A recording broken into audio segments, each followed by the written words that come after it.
শুনেন।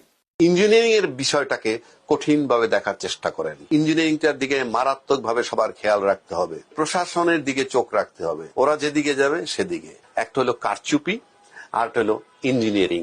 সবাই কারচুপি আর ইঞ্জিনিয়ারিংটা মিলিয়ে ফেলে। কারচুপিটা হইলো দলীয় নেতাকর্মীরা করে, সেন্টার দখল করে সিল সাপ্পর মেরে বক্সে ঢুকায়, বুথে ঢুকায়, ভোট গণনার সময় কেন্দ্র দখল। এইটা হলো ভোটের কারচুপি। এইটা আপনি এবার হবে বলে আমার কাছে মনে হয় না, বিকজ এভরিবডি খুব সজাগ। হ্যাঁ, মারাত্মক অ্যাওয়ার্ড। সেকেন্ড হলো ইঞ্জিনিয়ারিং। ইঞ্জিনিয়ারিংটা করে কারা? সেটা করে প্রশাসন, মানে প্রজাতন্ত্রের কর্মকর্তা কর্মচারীরা। এইটা হলো একটা সিরিয়াস জায়গা। তাদের মধ্যে একটা অংশ মনে করছে যে অমুক দল ক্ষমতায় চলে না না না না, ইঞ্জিনিয়ারিং করে তারা নিবে ক্ষমতায় কাকে, দে উইল ডিসাইড। এই জায়গাটায় কিভাবে নজর রাখবে, এইটা হলো সবচেয়ে মারাত্মক ব্যাপার আমি মনে করি। আমি পুরা দেশবাসীকে তথা রাজনৈতিক দল তাদেরকে জানাই, আহ্বান করতেছি, আপনারা ইঞ্জিনিয়ারিং এর বিষয়টাকে কঠিন ভাবে দেখার চেষ্টা করেন। ইঞ্জিনিয়ারিংটা করে কিভাবে বলবো আমি একটু।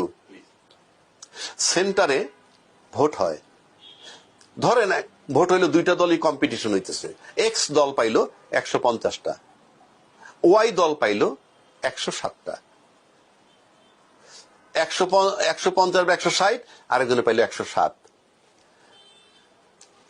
ওই যে প্রিজাইডিং অফিসার যে থাকে সে সই করে দিল, এজেন্টরাও সই করলো, তাদেরকে একটা কপিও দিয়ে গেল।